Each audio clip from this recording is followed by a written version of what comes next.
been using poultry litter. As Mike mentioned, it had been moving into this part of the state. We traditionally had a lot of litter application in northwestern Arkansas, and now it's moving into northeastern Arkansas. And this farmer had access to a lot of poultry litter and had been using it on his fields.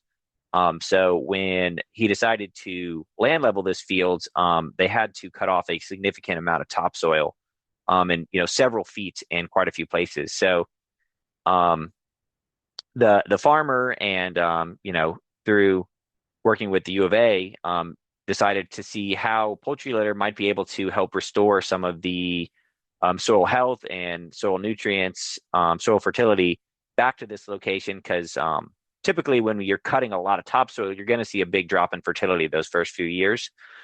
So uh, we decided to turn this in that it would be a great opportunity to partner with the private farmer and the U of A to create this discovery farm on the Hagewood fields.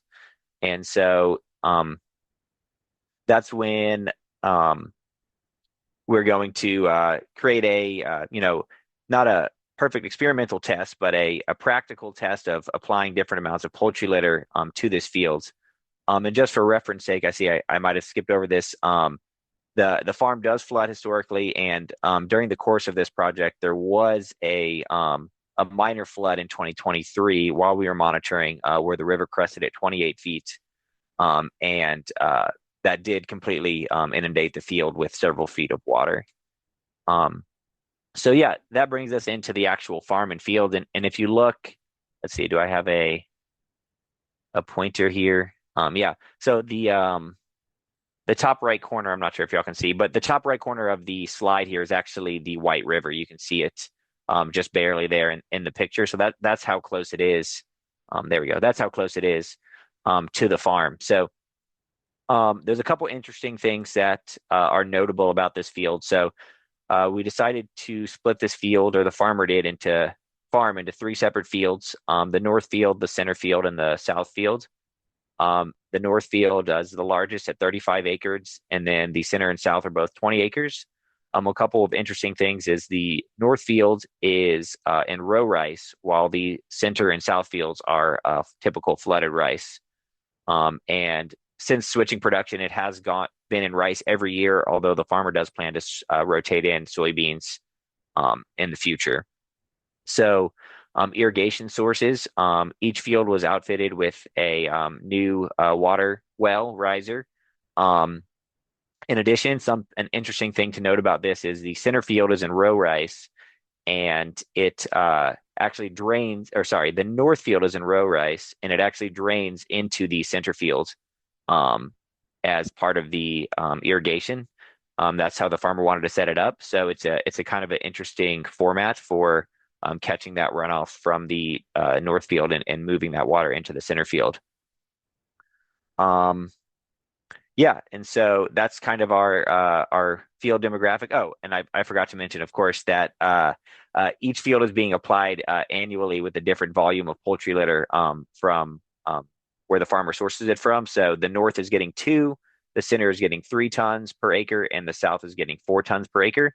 And this is, not a perfect, experimental and control type of setting, but it is a comparative real world setting.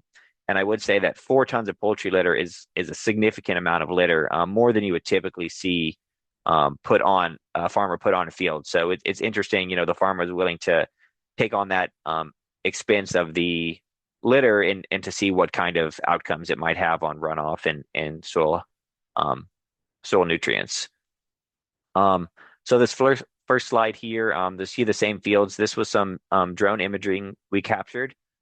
This is showing us what's called a digital surface model.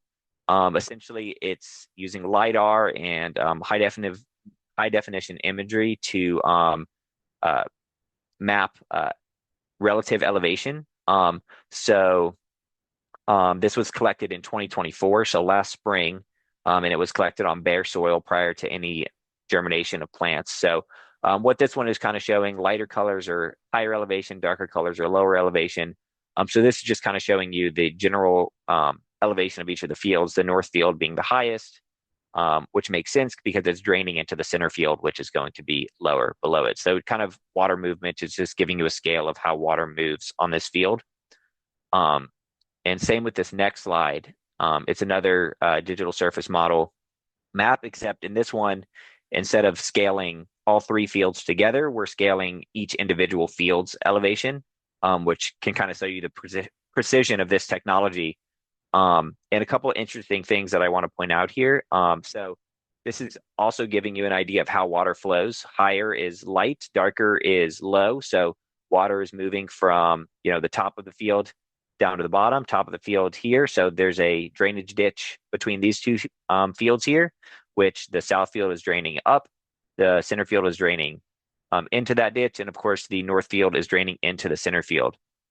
And so just kind of giving your bearings of the dynamics of this field. And something I think significant to note is that this was taken in 2024. So more than 3 years after that initial land leveling was done. And if I didn't mention it, I know it was on the slide. The farmer put in a 10th grade land level so that water does drain, not a completely flat land level. So you can see that even 3 years later, that slight grade is still preserved in the field. And I think that's pretty significant, with all of the farm activities going on in 3 years, but also because this field was completely flooded in 2023, that it was still able to maintain that 10th grade land leveling even years later. So, that's significant, and of course you can also kind of see these white stripes here in the center field. You can not really make them out in the south field. Those are going to be your levees in the rice field. So you can see that slight elevation for the flooded fields. This was some more drone imaging we collected in 2024. This is a red, green, blue RGB high definition imagery. Mostly it's just for photos at this point. We tried to run some models to determine weed pressure based on colorimetric algorithms. This was I helped, but this is not my department. We have remote sensing specialists that run these models. And talking with him, they're not optimized for grasses and flooded fields. So we tried to run it. In his opinion, we didn't have conclusive data that we could positively say weed pressure and how conclusive it was. But even inconclusive data is still interesting. So we'll continue to look at that in the future and see if we can, or if he can refine a model to use for rice fields and other grass fields to determine weed pressure. So yeah, you can also kind of see the levees in this picture as well. So that kind of moving on, now that we have our bearing straight on the field dynamics and how things kind of run, we'll start talking about our two primary data collection points, which are our edge of fields water quality monitoring and our routine nutrient 1 acre grid soil sampling.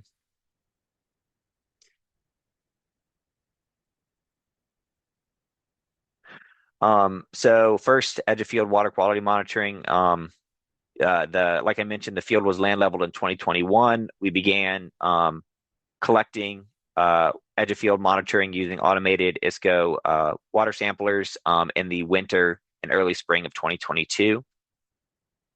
And so here's our monitoring stations, and they are Hague 1 with the south field, Hague 2 with the center field, and Hague 3 with the north field. And just some imagery of the stations. You can see 1 and 2 draining into that same, or they're hanging off of a pipe draining into that same center ditch.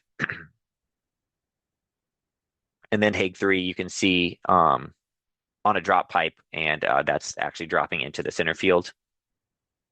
And then here's just highlighting that north to center field transition.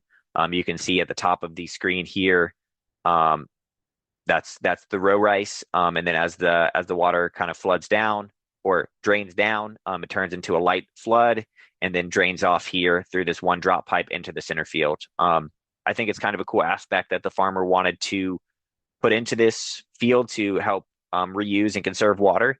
And then also, there is a non-zero amount of runoff nutrients that we've been monitoring that are also flowing into that center field, and could be utilized as excess nutrients in that center field coming off of the north field.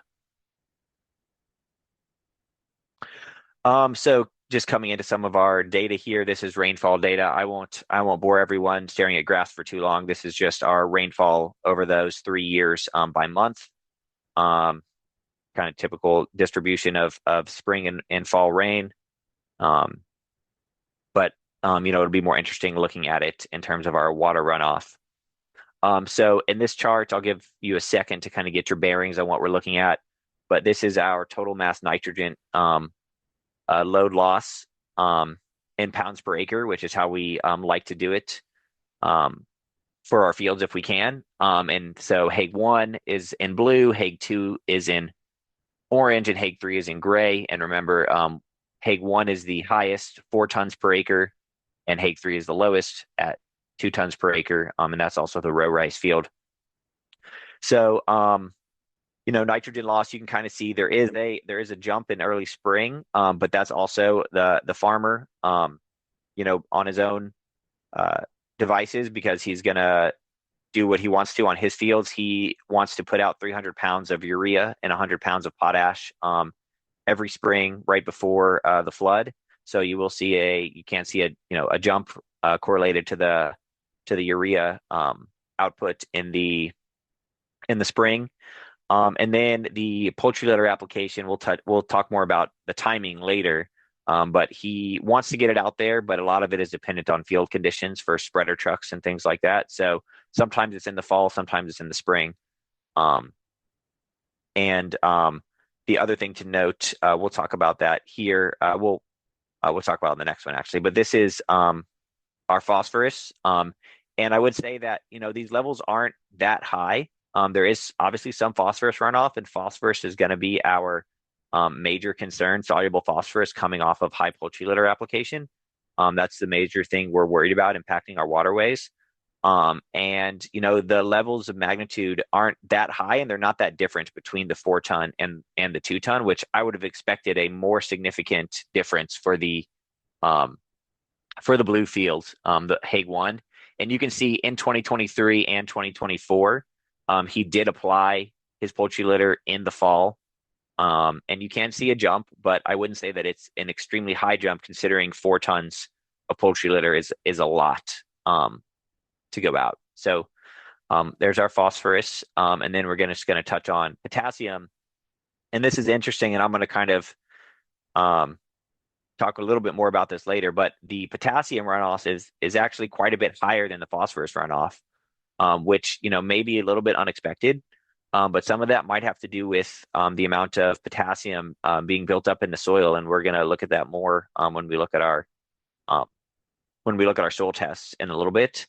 But you can see similar here. He is applying poultry litter in the fall, but also in this field he burns the stubble, the rice crop residuals. He does that in the fall as soon as he can, prior to litter application. So that could be contributing to some extra potassium runoff and nutrient loss in the fall. And we can even see it visibly when we collect our water samples. We can see the ash in the samples and even smell it, of course, too. So that's a notable thing. Something we're going to continue to look at is, are there ways that the farmer can maybe capture some of that potassium load after the burn, maybe closing his gates and keeping it in the field and things like that. So I would say that you can see that jump in the fall here, from probably burn and some late season application. But also note, like I said, that the potassium, we're seeing 25, 30 pounds per acre versus maybe 5 or 6 for phosphorus.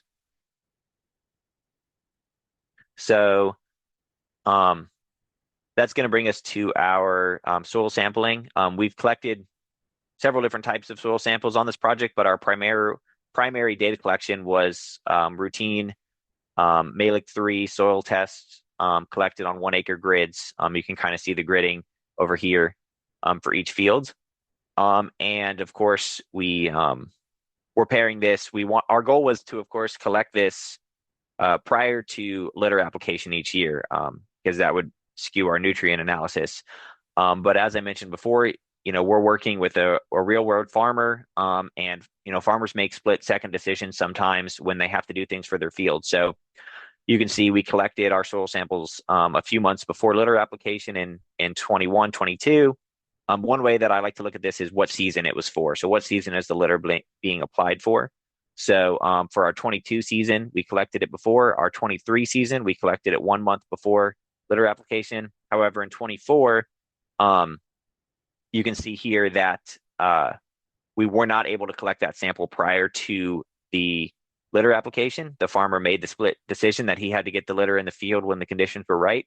So we made the decision to wait as long as we could to collect our soil sample prior to planting the next season. And so in the following slides, when we're looking at some of our results, you'll see I'll have this one. It's still interesting to see how the soil test dynamics are different if you're collecting samples post litter application, but for consistency, I'll have this one set aside because it doesn't really fall in line with our soil test results that were collected prior to litter application and post harvest.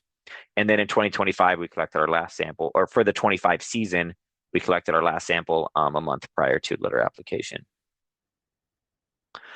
So yeah, I was alluding to this earlier, but potassium. So the one on the bottom corner, so the top three, these are our concurrent rows that are appropriately collected prior to litter application. And then on these slides, this bottom one that's set off is going to be the one that was collected post litter application. So they're not just chronologically. This is the 22 season, 23 and 25 season, and then this is the 24 season collected post litter application. So, what are we looking at here? I do have averages here, so you can, if you want to look at whole fields kind of changes, but I really like the way that the maps demonstrate it, and I think it's easy enough to say that we're seeing a pretty significant buildup in soil test potassium year over year from this poultry litter application. I think it's good to note that a lot of that potassium is making its way into the soil profile and is not just running off. But also, I think that as we're getting later into these higher numbers, above 175 for potassium, I think that could be contributing to some of the increased potassium runoff as well, because that cup is just more full. And so when they're applying more litter, less of it is going to make its way into the soil. So, but it's red isn't necessarily bad, and I think if the farmer wanted to, he could potentially mine out some of this potassium, and he doesn't need to apply potash every year, but that is up to him to decide. But as you can see, it's definitely a growth factor, and even in the one where it's only getting 2 tons per acre, which is still a decent amount, the potassium is increasing year over year, and of course in the 4 tons per acre, it's gotten significantly higher. And I will say that this field was probably these 2 fields were the deepest cut during the land leveling as well. So from there, we'll look at our soil test phosphorus. Same kind of format here. I'll give you all a second to kind of take it in. But the average numbers indicate an increase on a field basis year over year, and I would say the maps, just looking at it, indicate a year over year increase in soil tests P. And so, yeah, I think that's really significant. As I mentioned, where our biggest concern with high levels of poultry litter application is soluble phosphorus running off the field. And the fact that a lot of it is making it into the soil profile and it's growing year over year, I think is a good sign that it's mineralizing and stabilizing in the soil, and not all of it is just running off on big rain events. So, I think you could dig into these maps more, but I think just on a topical level, they're showing what we would expect, but that there's also between 2 and 4, there's not a significant improvement one way or the other. And so organic matter, we're looking at here. I know organic matter can vary drastically based on our region of the country that we're in, and a lot of y'all are, in the Midwest and places where organic matter may naturally be higher, but for Arkansas, this is pretty typical. And our scale is relative here, so do note that colors are changing, but we're talking about a few points of percentage points in actual change. But I would say that the organic matter, even if it's just a few points of a percentage point, is going up year over year. And that is a pretty good improvement considering this farmer is not doing cover crops. They're just doing poultry litter application and burning their stubble at the end of the year. So even a few points in a matter of of 2 or 3 years is a good jump in organic matter. You can see that in the averages reflected as well here too. And then pH, this is just showing our relative change in pH. The farmer didn't do any kind of liming or anything in this time. And, remember that red isn't necessarily bad. It's just a color change. So actually in this case, red is getting to a more neutral pH where a lot of our nutrients may be more easily absorbable by plants as well. So I think that the pH moving towards that neutral spectrum is actually a positive thing here.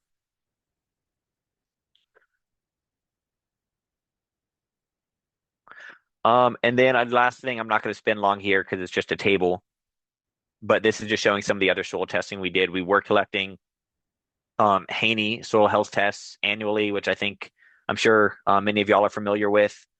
Here are some of the results from those. Organic matter, just another reference point from our other tests, microbial active carbon, our organic C to N ratio, and then that Haney soil health calculation number that they like to give out. So trends are hard to see. This isn't nearly as much data as they're just composite samples collected on a per field basis. Although the larger field does have a couple of composites collected. But the C to N, I would say, is increasing. The C to N ratio is increasing year over year. Microbial active carbon is hard to say. It may be, and then this is an outlier point that we're not sure what it caused. And then the last thing I'll highlight here that some of y'all may not be familiar with is what's called an Instar test. That's something that we do in Arkansas, particularly for rice farmers.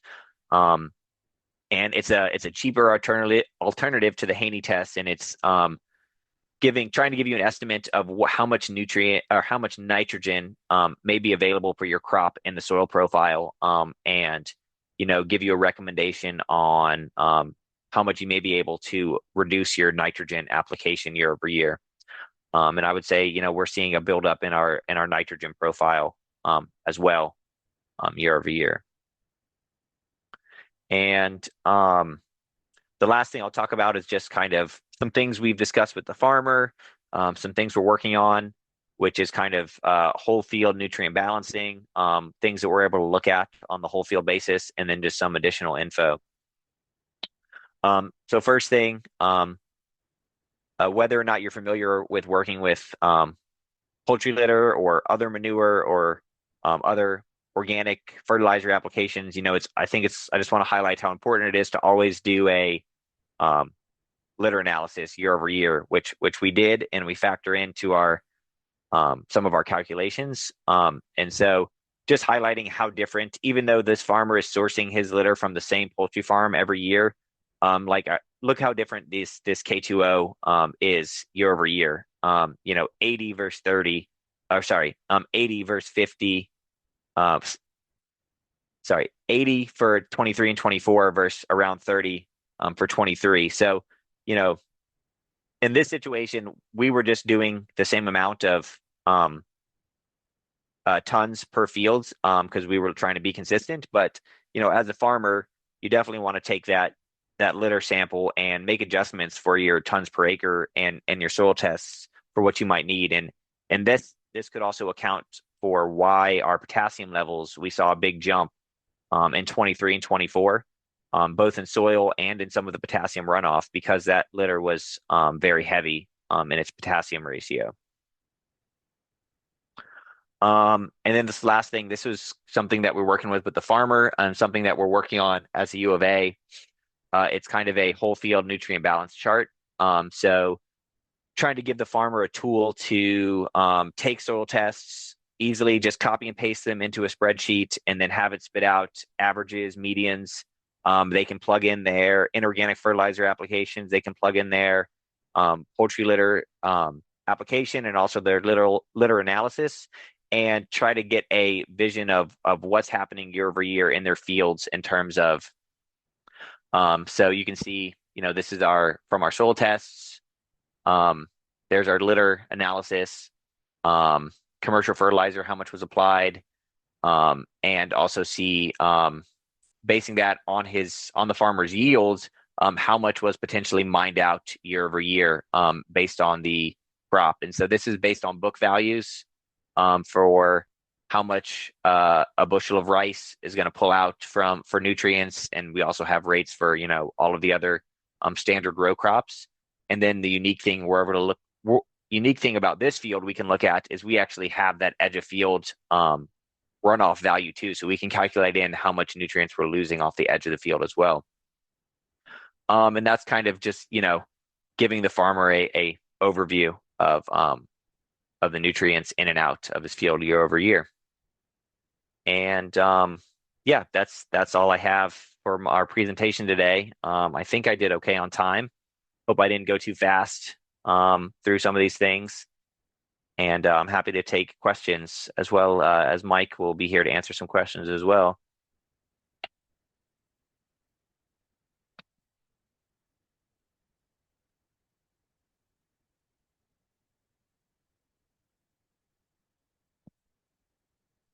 Um,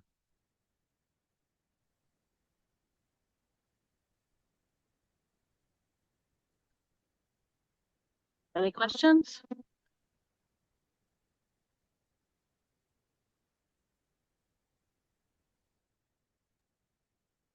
It looked like Vicky had a question that then Mike, you answered. Would you want to expand on that at all, Mike? Just making sure that it's Sure. recorded for the video. The question was, how is erosion managed and movement of excess nutrients when you run water from north field to center field into south field? I think that erosion in our rice fields often is minimized from the fact that we have long uh, fields with very low slope. All these fields have been land leveled. And when Eric referred to cutting, that's what we mean. Land leveling is the process of creating about 1/10 of an inch slope across the field, a uniform slope. So you can tell with that small of a slope, it's enough to drain water off. It's enough, but it does it slowly. And so we can minimize them that way. The other two of the fields were flooded throughout the growing season. And doesn't mean we don't lose sediment, because we do. But typically during the growing season, when the fields are flooded, that also acts as a barrier and dissipates energy from rainfall.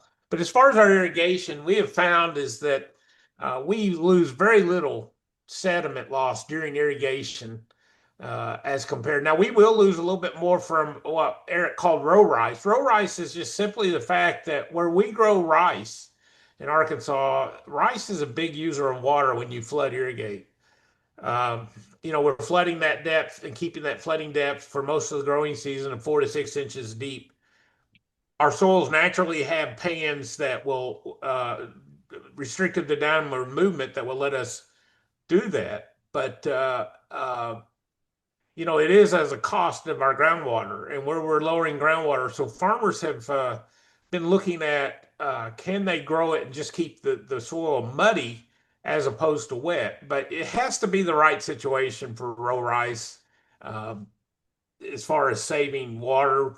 We're also doing we're not, but some others, my colleagues are doing some work on how to manage the nutrients. We actually can lose more nitrogen to the atmosphere in some ways with row rice. So we're taking a look at that. and this sort of thing. I hope that answers your question.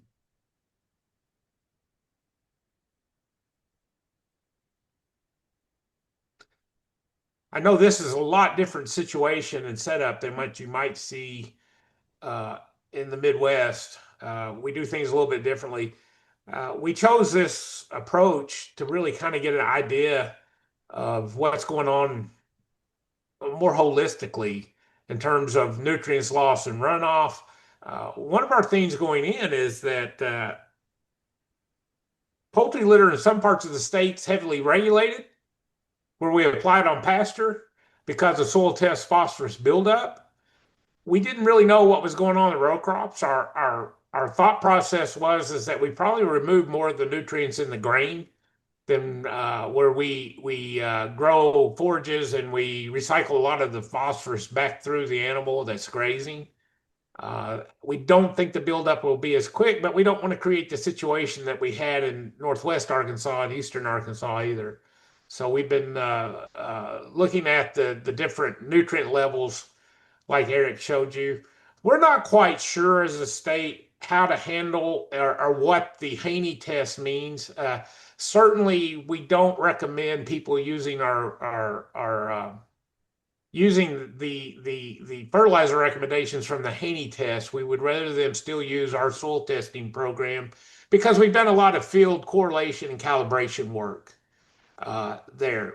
But we are interested in finding uh, out how we can manipulate some of those numbers that the Haney test that's unique to the Haney test, active carbon, for example.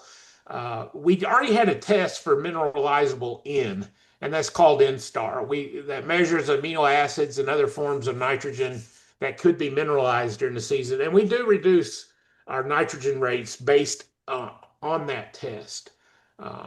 So we are using it that way. I think these three fields, because they were so deeply, if you look at the graph of microbial activity with depth in soil, most of it's right at the surface.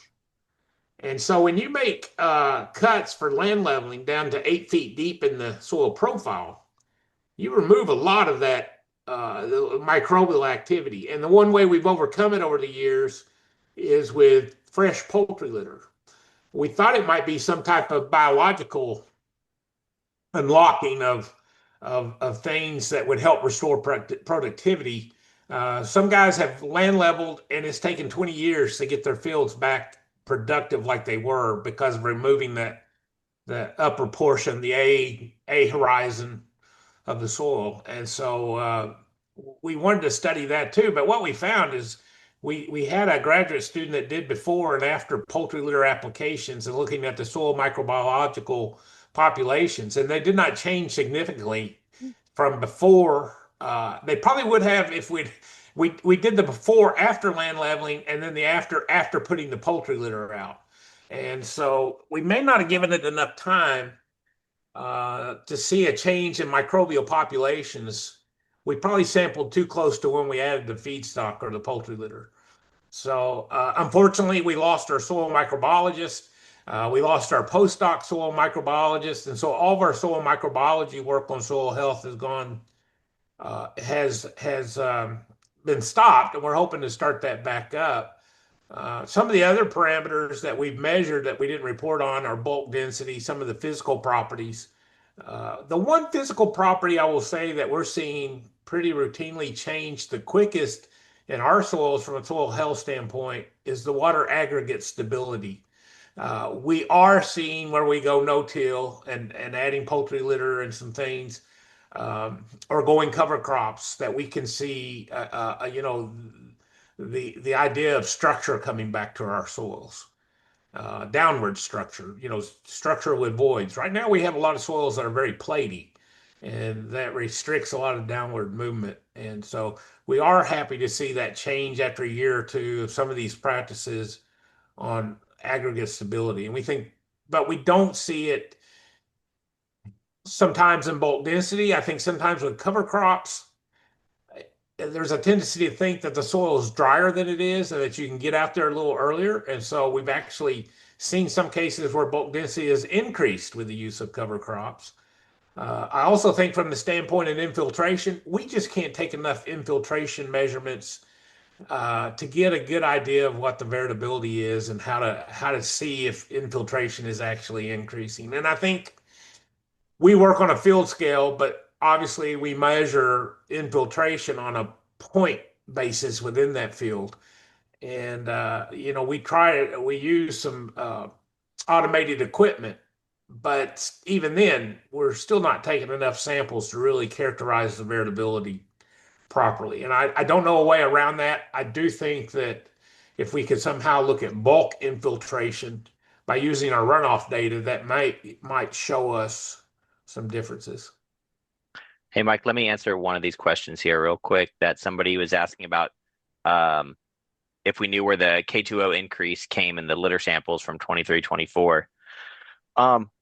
It's a livestock and things are very variable year to year, but if I had to guess, when you're talking about stacking poultry litter, it may have been stored in a stacking shed, it may have been stored outside, or it may have even been a clear out that was older. So, the ratios change, but typically you're going to see that nitrogen is going to burn off, from ammonia when poultry litter is held over a period of time. So the reason that ratio may be higher with potassium is that a lot of that nitrogen may have burned off. It may have been it may have started off as an equal parts, an 80-80-80 mix, but then a lot of that nitrogen may have burned off to the atmosphere before it was applied. So that's just me guessing. We don't know for sure, but that would be my guess from working with litter. Yeah, Vicky asked a question. What about the environmental aspect of burning? Is it really okay? We do not recommend it. As the University of Arkansas Division of Agriculture, we have tried to do a lot of education. That burning rice stubble, you're losing nutrients, especially potassium. The problem is rice stubble is primarily the biggest component of rice stubble is silica.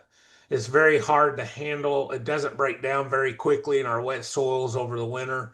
Farmers do it for ease of use, but it has created issues around bigger cities like Jonesboro, where if you have prevailing winds from the rice stubble burning, has created a lot more allergy problems and things. And some of the local physicians in Jonesboro have really came out against it. And so the Arkansas Rice Federation is trying to help farmers find the right days. But as far as we're concerned, we've got to find another way to handle our rice stubble rather than burning it. We also have another question. Have you modeled the expectations for future nutrient management? No, we have not, but we could and we need to. And I think that's a great suggestion from Beth Yount that we do that.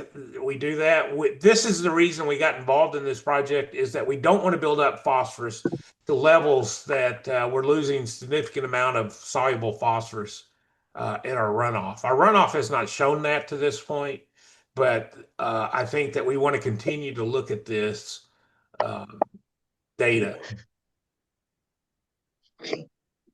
I think we also have another question.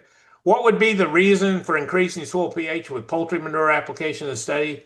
Is it due to the buildup of K in soil? I'm not a soil fertility person. I will tell you this. We've always known that poultry litter has a liming effect in our soils. It's not a tremendous, but you can build up the pH, and it's something we're going to have to watch, because we know in rice we can induce zinc and phosphorus deficiencies at higher pH in seedling rice. So I'm not sure, Rajesh, why we're doing that. And JS asks, why not grow rice crop without flooding? It does fine in northern Indiana and Michigan. I think the problem that we've had, we're starting to do more. For a long time, we flooded rice in Arkansas for weed control and for pest problems. But we, through the rice breeders, have come up with hybrids now that don't have those problems, and we can grow row rice. But we have to find the right situation. We just find those situations. we're finding that in some places we're not saving water, we're actually using more water. And we also recommend a higher rate of nitrogen when we do row rice. So we're still learning about it. Uh, it's something we got to consider because, quite honestly, our groundwater situation in eastern Arkansas is a problem. Lucas has a question. Can the U of A do the same test as Haney? We do not do it commercially. We do not offer it to the public. We can do it in some of our research labs, but it's not something that we offer as a service. So we don't have an income coming in to do those things. That's why we did mention Instar. We do offer Instar samples as a commercial service. And so we can get an idea of what the mineralizable N is. Some of the other things we're doing, but we're doing them in individual research labs and not as a service.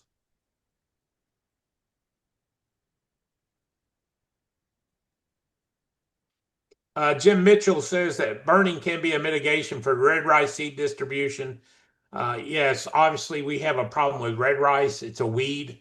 Uh, and that he is correct. Sometimes farmers do that to also destroy, but I think a more effective way is crop rotation. Uh, red rice is so similar to rice that you can't spray for red rice when you're growing rice, but if you'll spray and try to control it when you rotate in soybeans, you can handle it that way.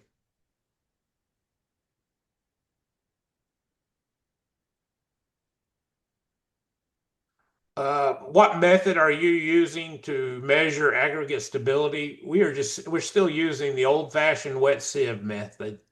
And so one of the reasons we haven't shown you much of our physical properties is we are sending those to one of our research labs, but we do not have a service lab for physical properties. And so uh, they get done as on top of all the other research this lab is doing. So sometimes it's a little slow to get that back. We're not complaining. It's just the reality.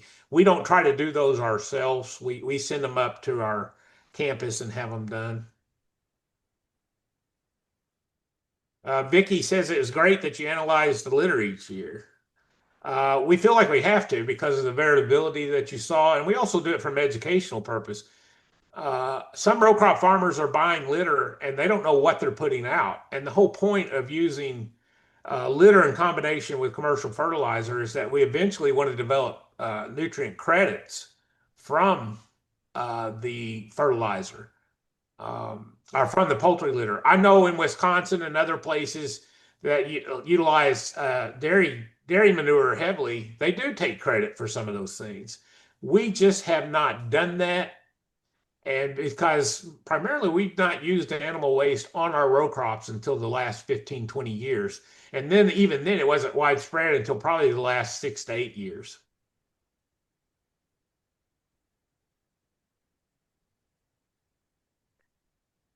Any other questions? Well, I think Jim Mitchell he knows something about rice production.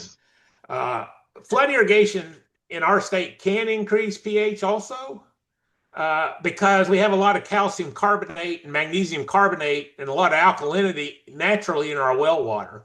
And once that lime comes out of the well and hits the soil surface in the atmosphere, it will precipitate out. And what we've seen over the years is pH gradients as high as 7.5 around the top of the field.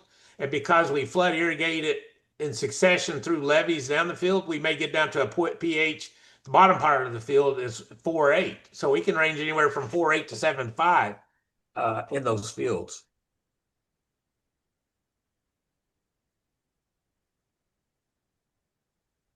Is there any other questions that you'd like to ask Eric or Mike? Well, I'd like to ask a question of the group. How long is it taking for you to see changes in the soil health parameters that you've selected to measure? Because we're in our fourth or fifth year in some places, and like I said, the only thing we're really seeing change is some of the nutrient levels, but primarily just in the physical properties anyway. We're just seeing the aggregate stability.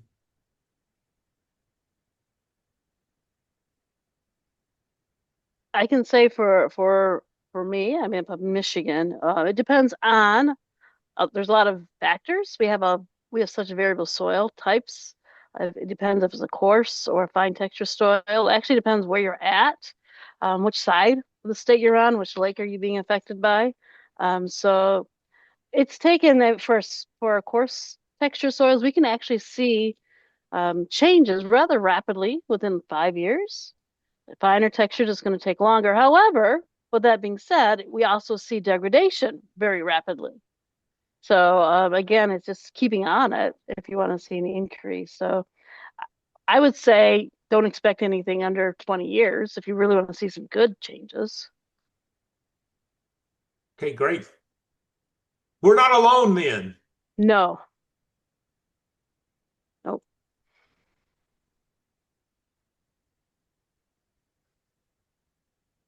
All right. There are a few more questions. If Eric and Mike, if you want to answer that in the chat box, I'm gonna move on just really quick. And I'm gonna share my screen again and talk about next month, maybe. There we go. All right. So next month, we'll be meeting on June 18th, and we're gonna start some discussions on no-till and looking at if we can add is there any strategic reason why we should add tillage in a long-term system? And this has been a question that we have been grappling with. And so we're going to have a few sessions discussing this. So next month, Dr. Humberto Blanco from Nebraska is going to look at his research and what his is saying in the strategic tillage. And then we're going to follow that up with some other discussions of people with different opinions and ideas on that. So we do welcome you to come back, and we want you to enter in some of these discussions. So with that, I think this month we're going to end it if there's no more questions. A little bit early and not to go to breakout sessions because we'd only be there for 6 minutes. So anything else? Any other? Any of the thoughts, please, if you would like to, we're always happy if you want to open up your mic. There are some other discussions in the chat box from Lucas and Rob. But if there's nothing else, we want to thank you for coming this month and welcome you back next month.